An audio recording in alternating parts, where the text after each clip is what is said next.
नमस्कार, welcome to stock infuse. इस video में हम लोग नियोजेन केमिकल्स का डिटेल में एनालिसिस करेंगे।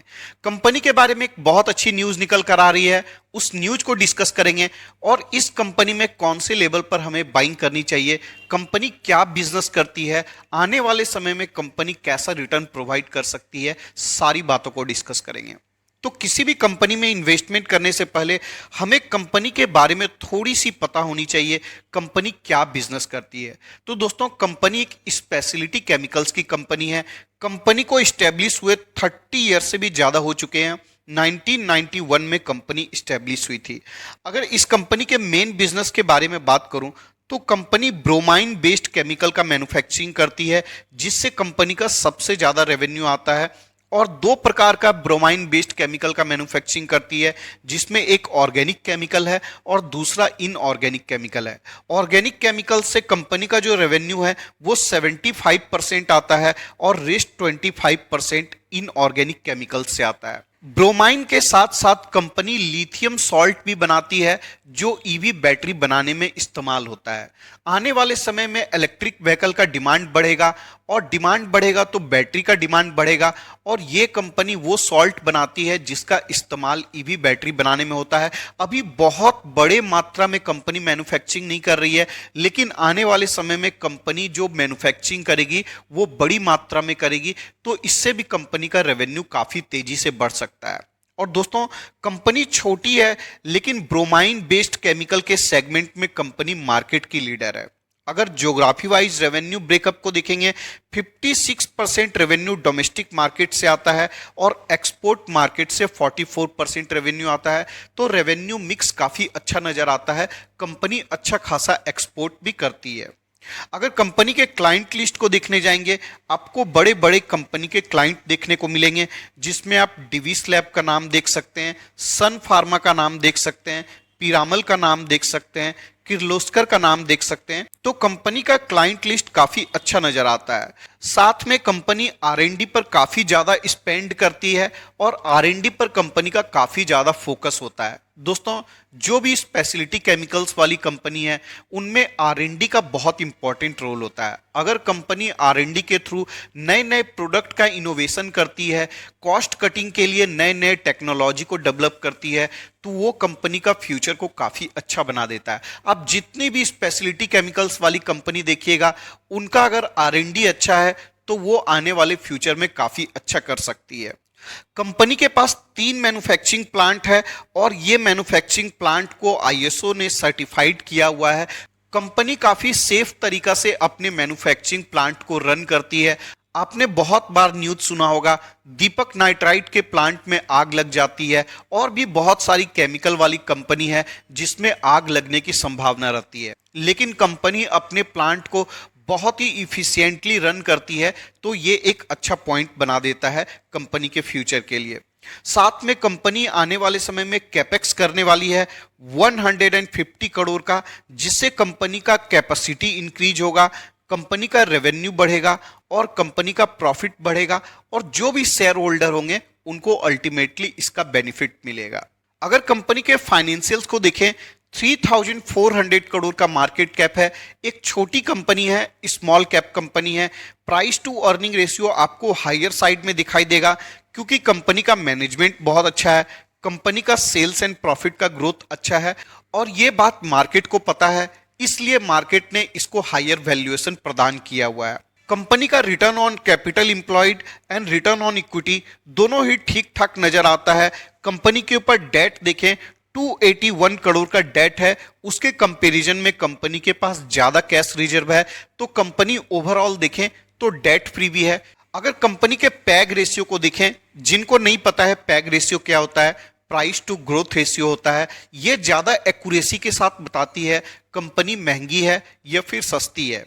अगर पैग रेशियो 1 या 1 के नीचे होता है तो माना जाता है कि कंपनी सस्ती है, लेकिन इसका पैग रेशियो 1.59 का है। कंपनी में ग्रोथ भी ज्यादा है, तो ये कंपनी आपको सस्ते में तो तब तक नहीं मिलेगी जब तक कंपनी का ग्रोथ नहीं रुक जाता है। तो देखिए दोस्तों, अगर आपको अच्छा सामान लेना है मार्केट में तो आपको अच्छा पैसा खर्च करना पड़ता है। वैसे ही अगर आपको हाई ग्रोथ कंपनी में इन्वेस्टमेंट करना है तो आपको थोड़ा सा महंगा वैल्यूएशन में ही लेना पड़ेगा। अगर कंपनी के लॉन्ग टर्म सेल्स ग्रोथ को देखें तो आपको देखने मिलेगा कंपनी का सेल्स एक भी बार घटता हुआ कभी नजर नहीं आया। आप देखिए, कंटिन्यू कंपनी का सेल्स बढ़ता हुआ नजर आया है, कभी ज्यादा बढ़ा है, कभी कम बढ़ा है, लेकिन ईयर ऑन ईयर बेसिस में कंपनी का सेल्स कंटिन्यू ग्रो करता गया है।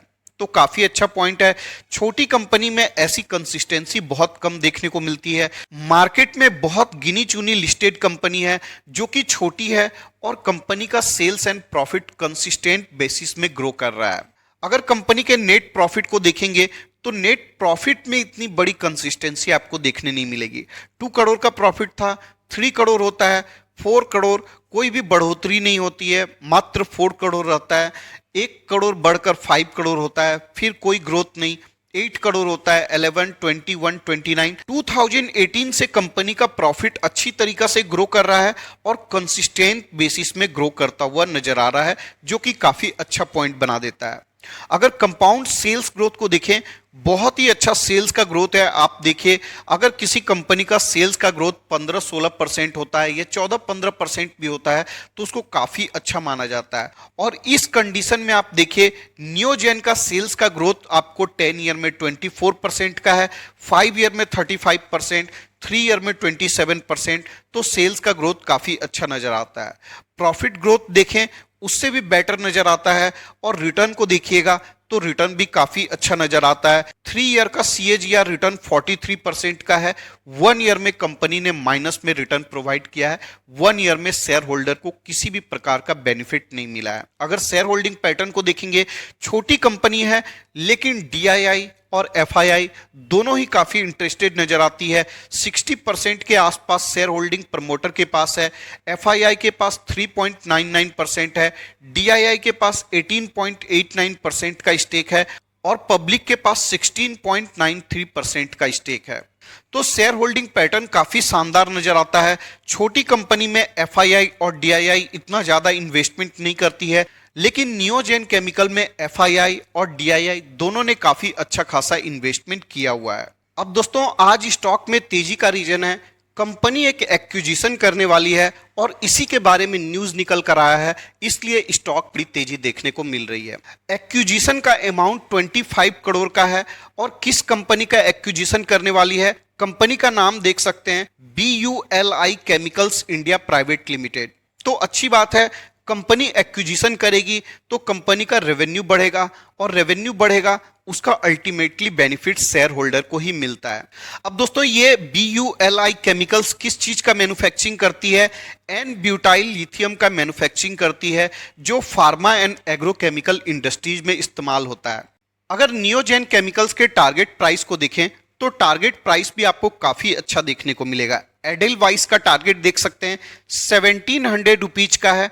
उसके बाद आप HDFC सिक्योरिटीज का टारगेट देख सकते हैं 2045 रुपीज का है। ICICI डायरेक्ट का टारगेट देखें 1535 रुपीज है। तो सारे ब्रोकर इस कंपनी की तरफ पॉजिटिव पॉइंट ऑफ व्यू रखते हैं, जो कि काफी अच्छा पॉइंट बना देता है।